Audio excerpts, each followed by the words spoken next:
Hydrogen bond की application. Number first, water is liquid, कई बार पूछा जाता है, एंड H2S इज गैस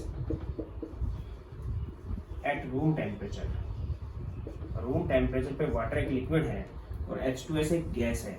इसका बेसिक रीजन है कि वाटर के अंदर, तो अभी मैंने बताया आपको, वाटर के मॉलिक्यूल्स के अंदर इंटरमॉलिक्यूलर हाइड्रोजन बॉन्ड पाया जाता है, जबकि H2S में सल्फर होने की वजह से ये इंटरमॉलिक्यूलर हाइड्रोजन बॉन्ड नहीं बना पाता। Means in water intermolecular hydrogen bond is present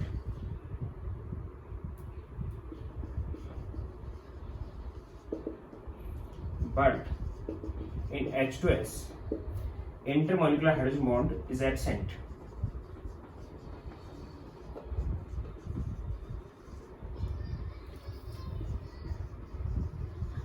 Therefore,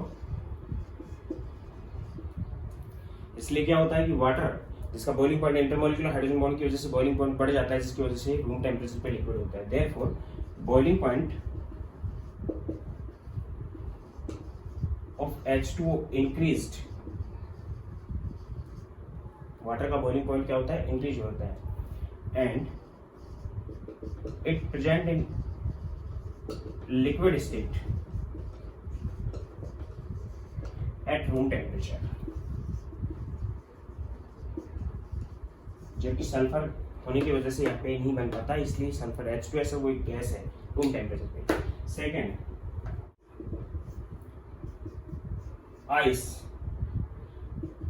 is less dense than water and maximum density of water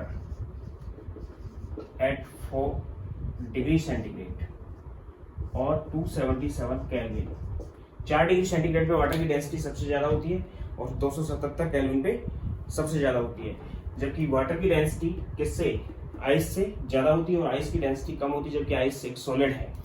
तो मैं उसका ये बता सकता हूँ कि वाटर के केस में तो क्या होता है, हाइड्रोजन बॉन्ड कम बने हुए होते हैं। वाटर के केस में हाइड्रोजन बॉन्ड नहीं बनने की वजह से या कम बनने की वजह से मॉलिक्यूल्स पास पास होते हैं, ये तो है वाटर का केस।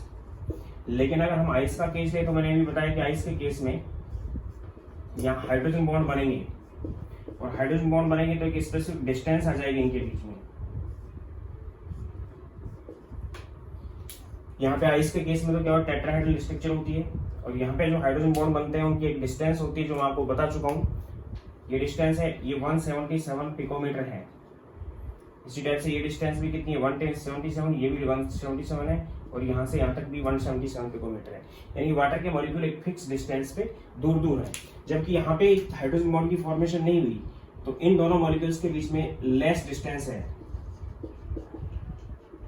लेस डिस्टेंस होने की वजह से यहाँ पे डेंसिटी वाटर की ज्यादा होती है और आइस की डेंसिटी क्या रहेगी, कम रहेगी, क्योंकि हाइड्रोजन बॉन्ड की लेंथ ज्यादा होती है, जिसकी वजह से वाटर के मॉलिक्यूल दूर दूर होते हैं आइस के केस में, जबकि वाटर के केस में हाइड्रोजन बॉन्ड बहुत कम बने हुए होते हैं, इसलिए मॉलिक्यूल पास पास होने की वजह से उनकी डेंसिटी कम होती है, सॉरी वाटर की डेंसिटी ज्यादा होती है। यानी कि मैं यहाँ पे लिख सकता हूँ कि in case of ice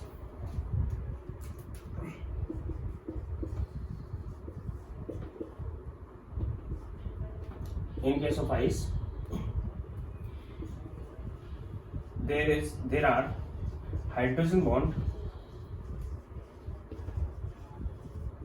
present between molecules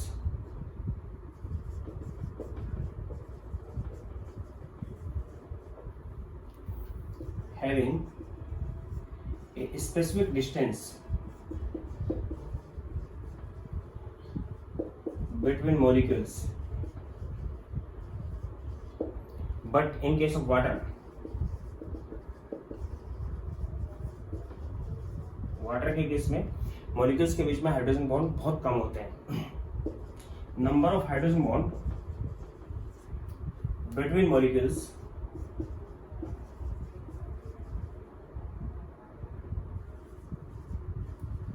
are least resultant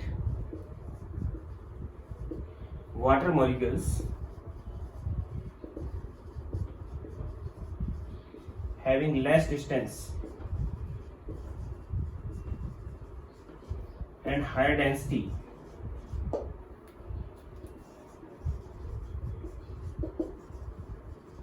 then ice से कम डिस्टेंस रखते हैं मॉलिक्यूल्स और डेंसिटी उनकी ज्यादा होती है। दूसरा हम ये बता सकते हैं कि डेंसिटी आइस की कम होती है तो आइस फ्लोट करेगी वाटर के ऊपर, वह भी यही रीजन आएगा। तीसरा हम बता सकते हैं कि आइस का वॉल्यूम ज्यादा होता है और वाटर का वॉल्यूम कम होता है। Volume of ice is greater than water. कितना होता है वो बता देता हूं। Approx 9 ml of water convert into 10 ml of ice। जब वाटर को हम आइस में फ्रीज करते हैं तो लगभग 9 ml वाटर से 10 ml आइस बनती है, यानी आइस का वॉल्यूम ज्यादा होता है, वाटर का कम होता है। दूसरा हम ये बता सकते हैं कि जब वाटर आइस का वॉल्यूम ज्यादा है, डेंसिटी कम है, जब आइस को हम हीट करते हैं तो आइस जब मेल्ट होती है तो उस कंडीशन में उसके हाइड्रोजन बॉन्ड ब्रेक होते हैं क्योंकि वीक होते हैं। जैसे जैसे हाइड्रोजन बॉन्ड एक फिक्स डिस्टेंस पे थे आइस में मॉलिक्यूल वाटर के, जैसे जैसे हाइड्रोजन बॉन्ड ब्रेक होंगे वैसे वैसे वाटर के मॉलिक्यूल पास आ जाएंगे क्योंकि डिस्टेंस खत्म हो जाएगी, कम हो जाएगी उनके बीच में। तो वाटर के मॉलिक्यूल पास आएंगे तो उनकी डेंसिटी बढ़ेगी। तो 0 डिग्री सेंटीग्रेड से 4 डिग्री सेंटीग्रेड तक पहुंचने तक लगभग मॉलिक्यूल पास आ चुके होते हैं और मैक्सिमम डेंसिटी हो जाती है 4 पे। उसके बाद अगर उसकी टेम्परेचर को हम राइज करते हैं तो मॉलिक्यूल की काइनेटिक एनर्जी बढ़ने की वजह से वापस से उनके बीच में डिस्टेंस बढ़ने लगता है और डिस्टेंस बढ़ने लगेगा तो उनकी डेंसिटी फिर से कम होने लगेगी। यानी कि when we heat ice then number of hydrogen bond breaks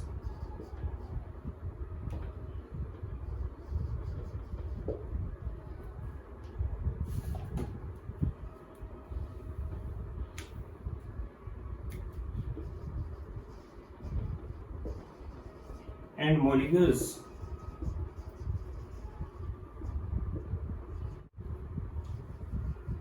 comes with contact and density increased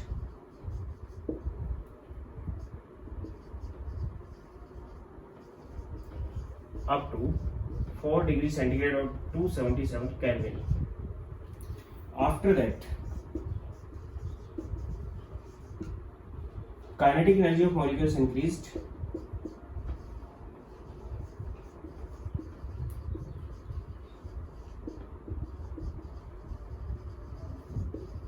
and distance increased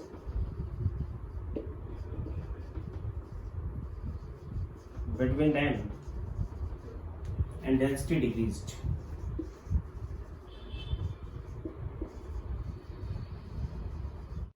Then we can say that at 4 degree centigrade or 277 Kelvin, water having maximum density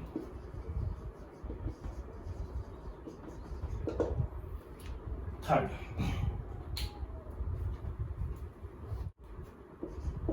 fourth, hydrides of the melting point and boiling point of hydrides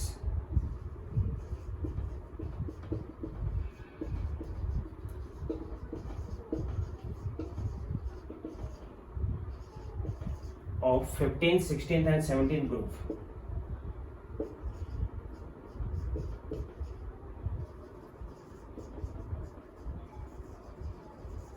generally होता क्या है कि melting point और boiling point molar mass के साथ बढ़ते हैं। Means melting point और boiling point direct proportional to molar mass, ये जनरल वे है। तो अगर 15th ग्रुप के हाइड्राइड लें हम तो 15th ग्रुप के हाइड्राइड कौन कौन से हैं? NH3 नाइट्रोजन का हाइड्राइड है, PH3 फॉस्फीन है, आर्सीन है, SbS3 है और बिस्मीथीन है, BiS3 है। ये सभी गैसेस हैं रूम टेम्परेचर पे सभी गैसेस हैं, ये हाइड्राइड्स हो गए इसके। इसी टाइप से 16th ग्रुप के हाइड्राइड्स हैं, वाटर है, H2S है, H2Se है, H2Te है, H2PO बनता नहीं है, अनस्टेबल होता है। इसी टाइप से 17th जो ग्रुप के हाइड्राइड है वो HF है, HCl है, HBr है और HI है। अगर इसको देखिए melting point and boiling point, तो up to down molar mass बढ़ता जा रहा है। तो होना क्या चाहिए, सबसे ज्यादा नीचे वाले का होना चाहिए मेल्टिंग बॉइलिंग, उससे कम इसका होना चाहिए, उससे कम इसका, उससे कम इसका और सबसे कम इसका होना चाहिए, मीन्स सबसे कम अमोनिया का होना चाहिए। इसके केस में सबसे ज्यादा इसका, उससे कम इसका, उससे कम इसका और सबसे कम इसका। इसके केस में सबसे ज्यादा इसका, उससे कम इसका, उससे कम इसका और सबसे कम इसका। लेकिन ऐसा नहीं होता, इनमें सब में अपने ग्रुप में सबसे ज्यादा, इस केस में तो अमोनिया का हाइड्रोजन बॉन्ड बनने की वजह से, इंटरमॉलिक्यूलर हाइड्रोजन बॉन्ड बनने की वजह से बॉइलिंग पॉइंट और मेल्टिंग पॉइंट फॉस्फीन और आर्सिन से ज्यादा होता है।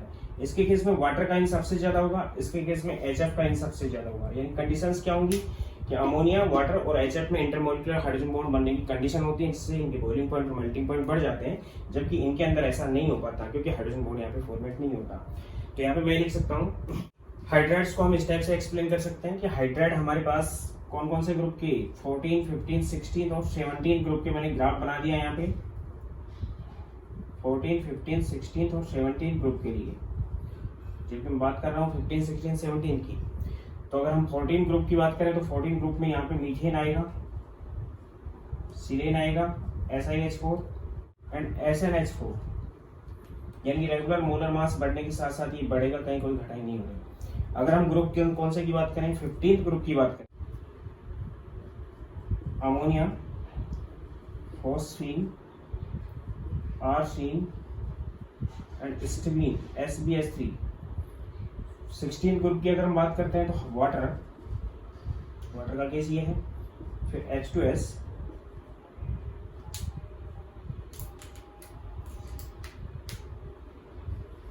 H2SE and H2TE, HF, HCl, HBr and HI।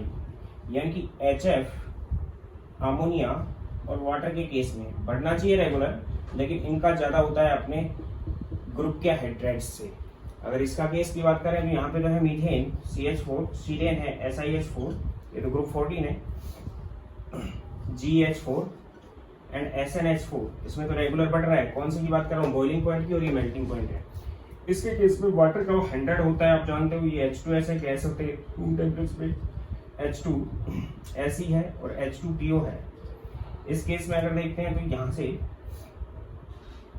HF, HCl, HBr and HI, ammonia, phosphine, arsine and stibine, ये कंडीशन है। इस केस में भी अगर हम देखते हैं तो इस केस में भी क्या होगा, मीथेन से तो रेगुलर बढ़ रहा है क्योंकि मोलर मास बढ़ रहा है, लेकिन यहाँ पे अमोनिया का ज्यादा होता है फॉस्फीन और आर्सिन से। उसी टाइप से HF का ज्यादा होता है अपने ग्रुप से, उसी टाइप से वाटर का ज्यादा होता है वोल्टिक पॉइंट अपने ग्रुप से, due to intermolecular hydrogen bonding. Means basically reason क्या आएगा इसमें,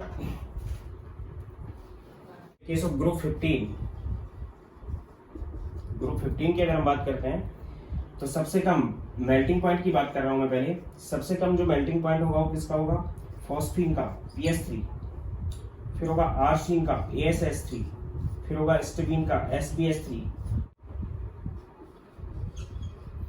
अमोनिया का सबसे ज्यादा होने की वजह क्या है, जो बेसिकली इसका रीजन है वो है यहाँ पे intermolecular hydrogen bond.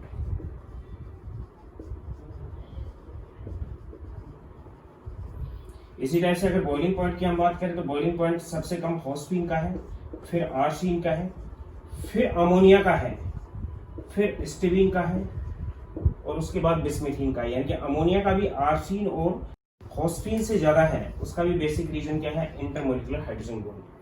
Next 16th group की अगर हम बात करते हैं, 16th ग्रुप में मेल्टिंग पॉइंट और बॉइलिंग पॉइंट का सेम ऑर्डर होता है।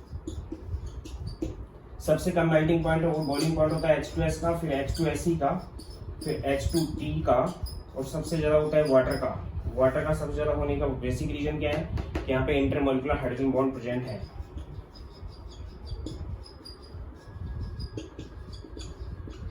इंटरमॉलिक्यूलर हाइड्रोजन बॉन्ड की प्रेजेंस। इसी टाइप से ग्रुप 17th में भी ऐसा ही होता है।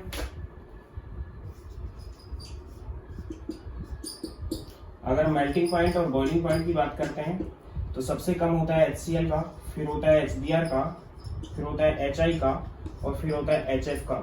HF का बॉइलिंग पॉइंट 19.5 डिग्री सेंटीग्रेड हो जाता है और वाटर का होता है 100 degree centigrade.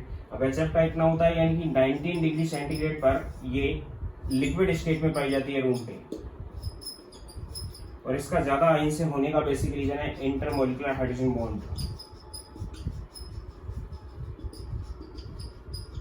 Intermolecular hydrogen bond बनने की वजह से इसका ज्यादा होता है इनसे। ये थे हाइड्राइड्स जिनके हम मेल्टिंग पॉइंट और बॉइलिंग पॉइंट को यहाँ पे एक्सप्रेस कर सकते हैं इंटरमोलिकुलर हाइड्रोजन बॉन्ड को। अब रही बात कि स्ट्रेंथ ऑफ हाइड्रोजन बॉन्ड, कौन से हाइड्रोजन बॉन्ड की स्ट्रेंथ ज्यादा होगी।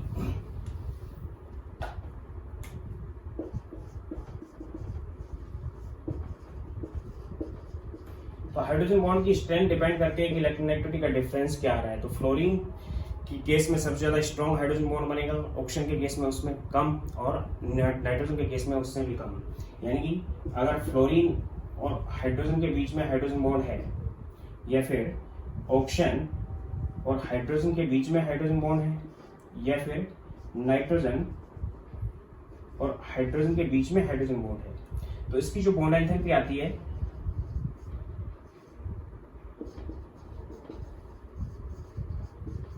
वो 42 किलोजूल पर मोल होती है, यानी स्ट्रॉन्ग बॉन्ड बनता है। इसके केस में 29 किलोजूल पर मोल होती है, इससे वीक बॉन्ड होता है। और इसके केस में ये 12.5 किलोजूल पर मोल होती है। अगर हम ऐसा नहीं लेते फ्लोरीन और फ्लोरीन के बीच में नहीं बनता, अगर फ्लोरीन हाइड्रोजन और ऑक्सीजन के बीच में बना हुआ है तो स्ट्रेंथ और भी कम हो चुकी होगी, मीन्स इससे कम हो चुकी होगी फ्लोरीन और फ्लोरीन से, क्योंकि फ्लोरीन और हाइड्रोजन के बीच में बना हुआ है। देन ये आती है 35 किलोजूल पर मोल की रेंज की। यानी कि ये हमने कैसा हाइड्रोजन बॉन्ड लिया है, कैसा हाइड्रोजन बॉन्ड लिया है जिसमें हेट्रो इंटरमोलिकुलर हाइड्रोजन बॉन्ड है, ये होमो इंटरमोलिकुलर हाइड्रोजन बॉन्ड है। तो इन दोनों के केस में सबसे ज्यादा होगी, इन दोनों केस में उससे कम, इन दोनों केस में उससे कम। अगर ये और ये लेते हैं तो इन दोनों के बीच की रेंज की आएगी, अगर ये और ये लेते हैं तो इन दोनों के बीच की रेंज की आएगी, अगर फ्लोरीन और नाइट्रोजन लेते हैं तो इन दोनों के बीच की रेंज की आ जाएगी। तो स्ट्रेंथ सबसे ज्यादा होती है हाइड्रोजन बॉन्ड की, वो HF के केस में होती है, फ्लोरीन और हाइड्रोजन के केस में।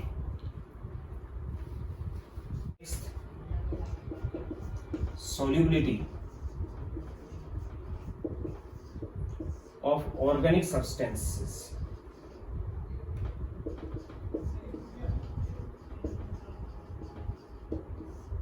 जनरली ऐसा देखा गया है कि वाटर के अंदर ऑर्गेनिक सब्सटेंस सॉल्युबल नहीं होते हैं, क्योंकि ऑर्गेनिक सब्सटेंस होते हैं वो नॉन पोलर जनरली होते हैं। वाटर पोलर है, पोलर में नॉन पोलर डिजोल्व नहीं होता, या नॉन पोलर में पोलर डिजोल्व नहीं होता, जबकि पोलर पोलर में या नॉन पोलर में अच्छी तरह से डिजोल्व हो जाते हैं। लेकिन फिर भी कुछ ऑर्गेनिक सब्सटेंस वाटर में सोल्यूबल होते हैं, यानी कि केवल वही ऑर्गेनिक सब्सटेंस वाटर में सोल्यूबल होते हैं जो वाटर के मॉलिक्यूल के साथ इंटरमोलिकुलर हाइड्रोजन बॉन्ड बना पाते हैं। यानी कि ऑर्गेनिक सब्सटेंस लाइक कौन कौन, एल्कोहल, ठीक है, amines, carboxylic acid, carbohydrate, urea are water soluble due to formation of intermolecular hydrogen bond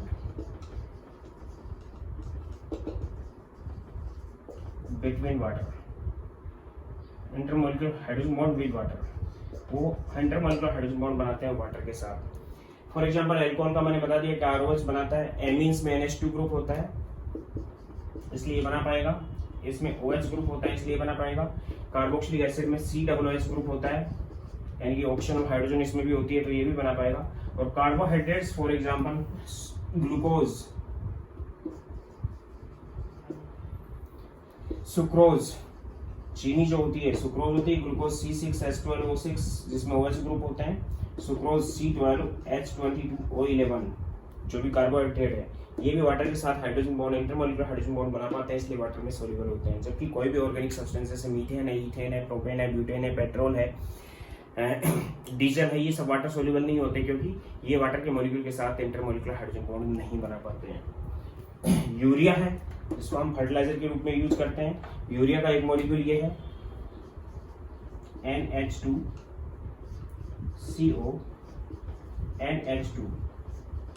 urea का एक मॉलिक्यूल वाटर के 7 मॉलिक्यूल्स के साथ हाइड्रोजन बॉन्ड बना पाता है, इसलिए यूरिया वाटर में सोल्यूबल होता है। 7 मॉलिक्यूल्स के साथ किस टाइप से बनाएगा? ऑप्शन, एक वाटर का मॉलिक्यूल ये है, एक वाटर का मॉलिक्यूल ये है, एक वाटर का मॉलिक्यूल ये है, एक वाटर का मॉलिक्यूल ये है, एक वाटर मॉलिक्यूल ये है,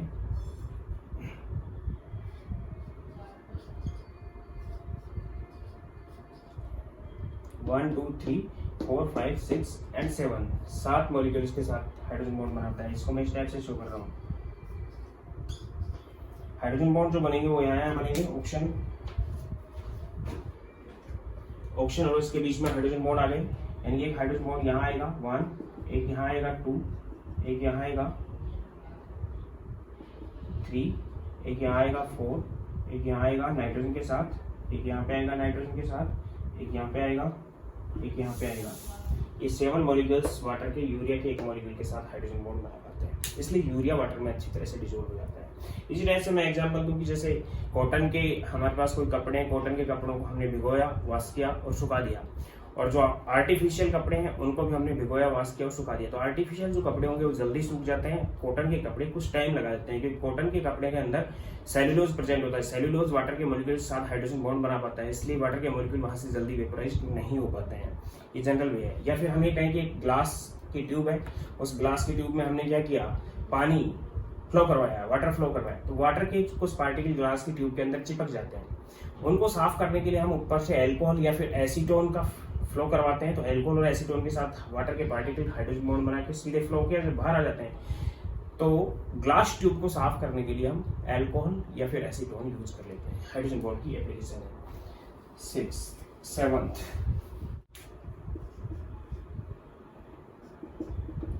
स्टेबिलिटी ऑफ क्लोराइड हाइड्रेट।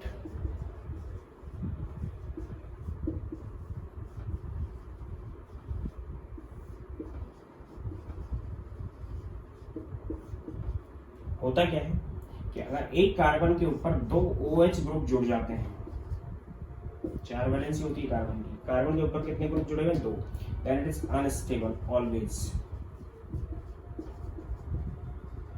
ये क्या करता है, तुरंत अपने अंदर से वाटर का एक मॉलिक्यूल रिलीज करवा देता है, यानी कि एक OH और एक हाइड्रोजन बाहर निकल जाती है। वाटर का मॉलिक्यूल रिलीज होती है, ऑक्सीजन इससे जुड़ जाती है, and it convert into easily double bond O and this, ये इसमें कन्वर्ट हो जाता है इजीली। मीन्स अनस्टेबल है, ये अपने आप को स्टेबल में कन्वर्ट कर लेता है। लेकिन ये एक ऐसा मॉलिक्यूल है जिसमें एक ही कार्बन पे 2 OH ग्रुप प्रेजेंट होते हैं, तो इंट्रा मॉलिक्यूलर हाइड्रोजन बॉन्ड की वजह से वो स्टेबल होते हैं। इसलिए क्लोराइड हाइड्रेट या क्लोरल हाइड्रेट की स्टेबिलिटी को भी हम इससे एक्सप्लेन करते हैं। इस टाइप से होता है क्लोरल हाइड्रेट।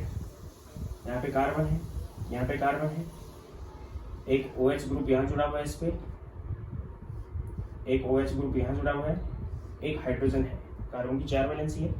उसी टाइप से इस पे एक हाइड्रोजन है, एक Cl है, एक Cl है, यहाँ पे भी Cl है, इट इज CCl3CHO, CCl3CHO। इसकी वाटर के साथ इजीली ट्रीट हो जाता है ये, and it convert into CCl3 COH and OH and H। Water के मॉलिक्यूल के साथ ही इस टाइप से जुड़ जाता है, तो वही मॉलिक्यूल बनाया बने। इसमें क्या होता है कि इंट्रा मॉलिक्यूलर हाइड्रोजन बॉन्ड बनने की कंडीशन बन जाती है।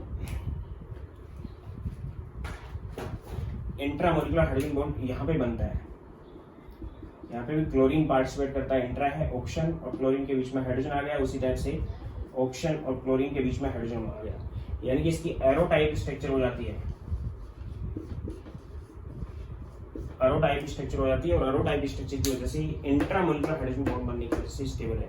जबकि कार्बन के पास 2 OH ग्रुप हैं और कार्बन के पास 2 OH ग्रुप में वो स्टेबल नहीं होता, इसलिए ये तो है क्लोराइड, और एक क्लोरल हाइड्रेट में इजीली कन्वर्ट हो जाता है, chloral, and it is chloral hydrate. Hydrate means water का जुड़ना, वाटर जुड़ चुका है इसमें, ये स्टेबल कंपाउंड है। इस टाइप से इंट्रा मॉलिक्यूलर हाइड्रोजन बॉन्ड बनने की वजह से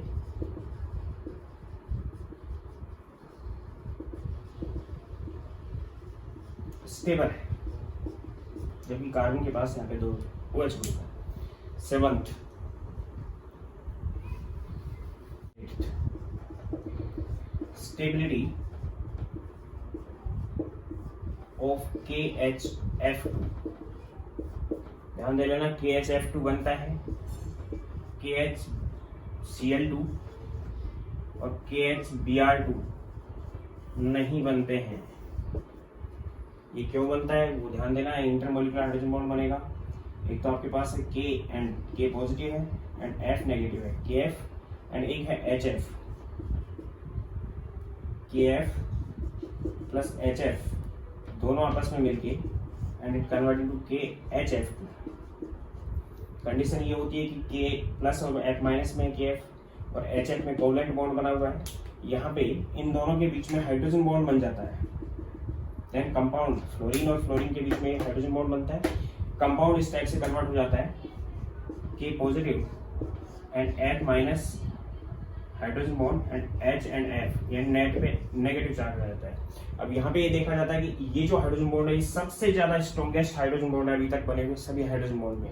इसकी जो बॉन्ड एंथैल्पी है, ये कई बार क्वेश्चन पूछा गया है, इसकी जो बॉन्ड एंथैल्पी है वो 113 किलो जूल पर मोल होती है, जबकि अभी तक मैंने बताया कि हाइड्रोजन बॉन्ड की बॉन्ड एंथैल्पी कितनी होती है 42 किलो जूल पर मोल तक की हो सकती है, लेकिन इसकी सबसे ज्यादा 113। और स्पेक्ट्रोस्कोपी की एक्सपेरिमेंट से ये पता लगाया गया है कि इसकी जो स्ट्रक्चर होती है वो इस टाइप से ना हो कि इस टाइप से होती है कि फ्लोरीन माइनस में है, H यहाँ पे प्लस में है और F माइनस में है। नेट पे कौन सा चार्ज है, माइनस है। इन दोनों के बीच में कौन सा बॉन्ड बना हुआ है, हाइड्रोजन बॉन्ड। यानी कि फ्लोरीन जो माइनस में है और H जो प्लस में है और फ्लोरीन जो माइनस में है, इन दोनों के बीच की डिस्टेंस और इन दोनों के बीच की डिस्टेंस सेम है इसमें। और डिस्टेंस सेम होने की वजह से हाइड्रोजन बॉन्ड स्ट्रॉन्ग हो गया। क्यों? ये कोवलेंट बॉन्ड और ये भी कोवलेंट टाइप का बॉन्ड हो चुका है, लेकिन हाइड्रोजन बॉन्ड बनने की वजह से ये ज्यादा स्टेबल होता है। और इस हाइड्रोजन बॉन्ड के अंदर डिस्टेंस कम हो चुकी, क्योंकि डिस्टेंस कोवलेंट की कम होती है और हाइड्रोजन बॉन्ड की ज्यादा होती है। लेकिन इसके केस में क्या होता है कि हाइड्रोजन बॉन्ड और कोवलेंट बॉन्ड की डिस्टेंस में कोई ज्यादा फर्क नहीं होता, जिसकी वजह से हाइड्रोजन बॉन्ड की स्ट्रेंथ बढ़ जाती है और 113 किलो जूल पर मोल होती है इसके केस में। इसलिए KHF2 स्टेबल होता है, जबकि KHCl2 नहीं बन पाता और KHBr2 भी नहीं बन पाता, क्योंकि क्लोरीन और ब्रोमीन हाइड्रोजन बॉन्ड नहीं बना पाते हैं। 9th,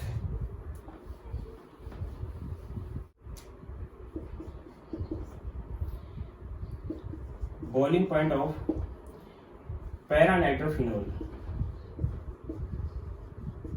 is greater than orthonitrophenol। पैरानाइट्रोफिनोल का बॉइलिंग पॉइंट ऑर्थोनाइट्रोफिनोल से ज्यादा होता है।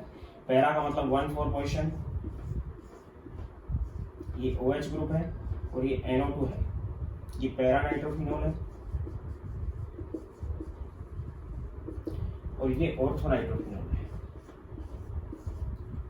OH है एंड NO2 है। ऑर्थोनाइट्रोफिनोल में तो क्या कंडीशन बनती है, ऑर्थोनाइट्रोफिनोल में तो यहाँ पे इंट्रामोलिकुलर हाइड्रोजन बॉन्ड बन जाता है।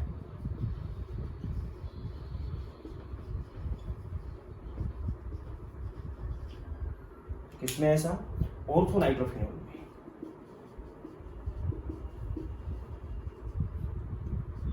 जबकि पैरानाइट्रोफिनोल पैरा पोजीशन पे होने की वजह से डिस्टेंस ज्यादा है, तो यहाँ पे आपस में केवल ऑर्थो पोजीशन पे अगर होता तो ये हाइड्रोजन बॉन्ड बनता है। मेटा और पैरा पोजीशन पे हाइड्रोजन बॉन्ड नहीं बनता है। ये थर्ड पोजीशन मेटा होती है, फोर्थ पोजीशन कौन सी होती है, पैरा। तो यहाँ पे कौन सा हाइड्रोजन बॉन्ड नहीं बन पाता, इंट्रामोलिकुलर। इंट्रामोलिकुलर अगर हाइड्रोजन बॉन्ड बनता है तो बॉइलिंग पॉइंट पे कोई असर नहीं होता। ये पैरानाइट्रोफिनोल जो होता है ये इंटरमोलिकुलर हाइड्रोजन बॉन्ड बना पाता है इस टाइप से कि यहाँ पे एक ग्रुप तो ये हो गया, यहाँ OH हो गया और यहाँ NO2 हो गया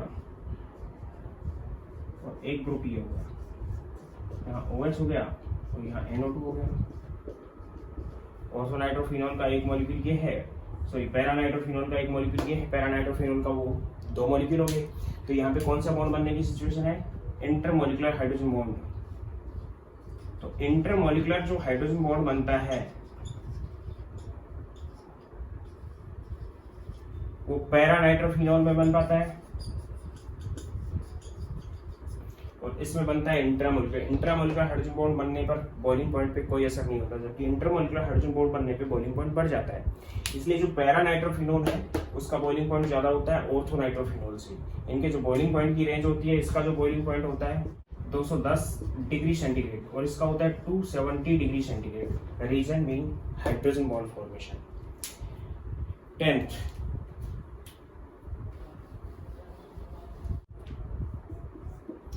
viscosity, surface tension and dielectric constant।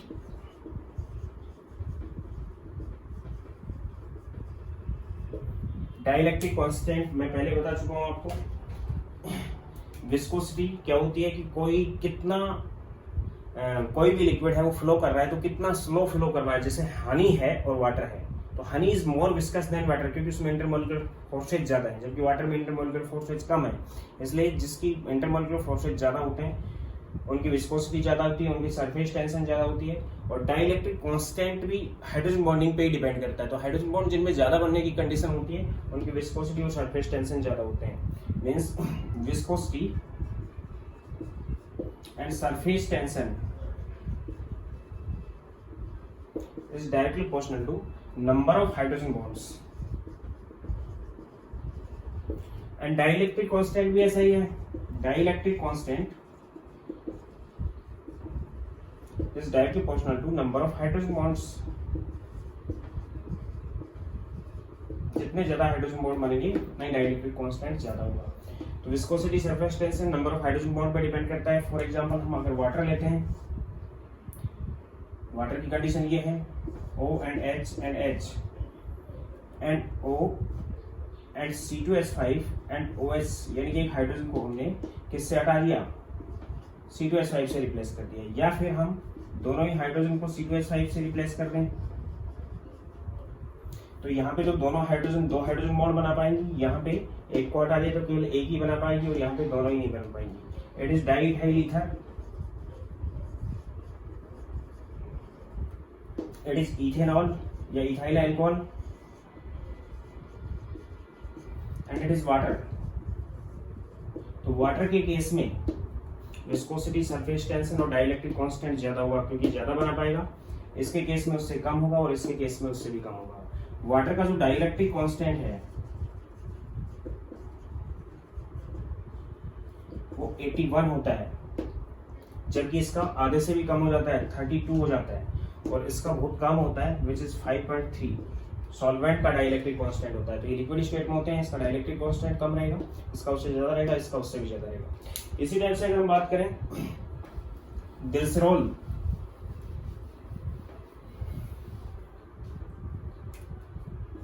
CH2OH and CHOH and CH2OH, एक ग्लिसरॉल है या ग्लिसरीन है, इसको ग्लिसरीन भी नाम लेते हैं हम।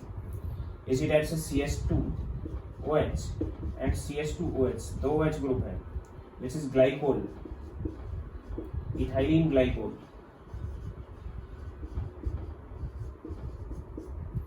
एंड इसी टाइप से CH3OH, इट इज इथेनॉल।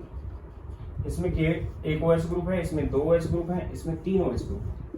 तो विस्कोसिटी, सरफेस टेंशन और डाइलेक्ट्रिक कांस्टेंट का ऑर्डर क्या होगा, इसका ज्यादा होगा इससे, इसका ज्यादा होगा इससे। 11th,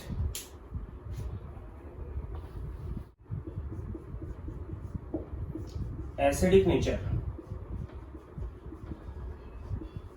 of ऑर्थोहाइड्रोक्सी benzoic acid. ये एसिडिक स्ट्रेंथ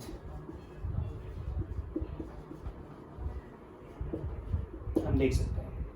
हमने एक तो लिया बेंजोइक एसिड, एक ले लिया हमने ऑर्थोहाइड्रोक्सी बेंजोइक एसिड।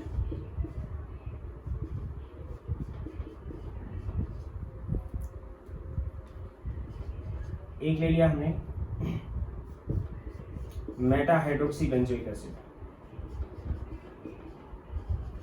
और एक हमने ले लिया पैरा हाइड्रोक्सी बेंजोइक एसिड। ये कंडीशंस ले ली हमने। अगर इसको बोलते हैं तो इसको हम बेंजोइक एसिड नाम दे रहे हैं। ये ऑर्थो हाइड्रोक्सी बेंजोइक एसिड है।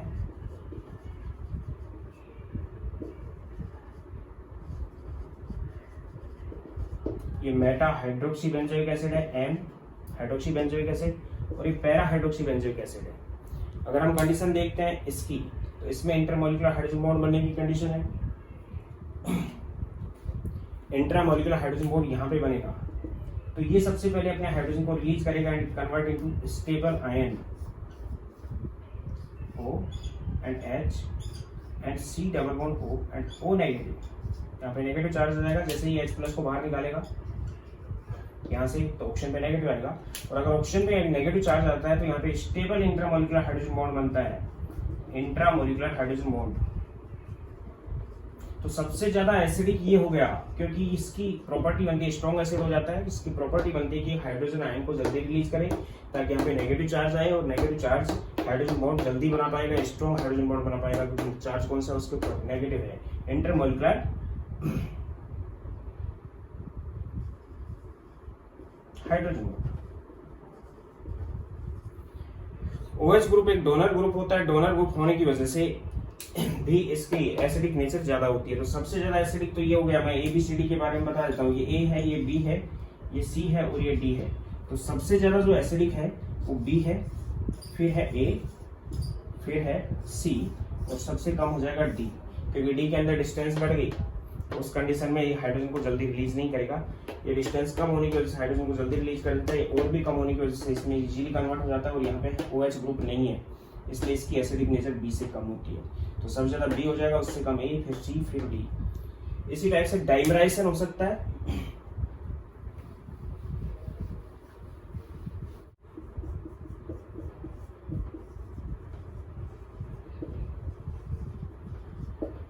डाइमराइजेशन किसका? डाइमराइजेशन कार्बोक्सिलिक एसिड का। In organic solvent, organic solvent में कार्बोनिक एसिड का डाइमराइजेशन हो जाता है, यानी कि दो मॉलिक्यूल आपस में जुड़ जाते हैं इस टाइप से कि सपोज करो ये CH3COOH था, एसिडिक एसिड है, इसका अकेले का मोलर मास जो होता है वो 60 होता है, लेकिन सॉल्वेंट के अंदर ये इस टाइप से होता है, दूसरा मॉलिक्यूल ये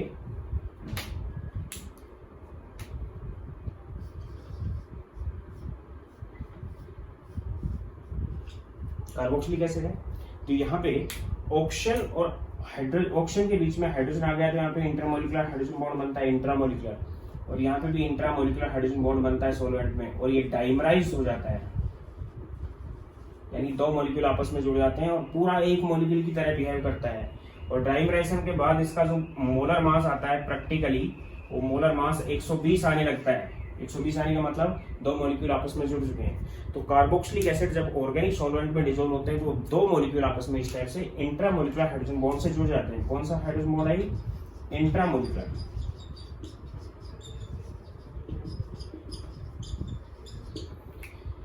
ये थी एप्लीकेशंस किसकी? हाइड्रोजन बॉन्ड की। हाइड्रोजन बॉन्ड बहुत ज्यादा इंपॉर्टेंस रखता है ऑर्गेनिक केमिस्ट्री में भी और इनऑर्गेनिक केमिस्ट्री में भी, इसलिए इसको पढ़ना ज्यादा जरूरी है।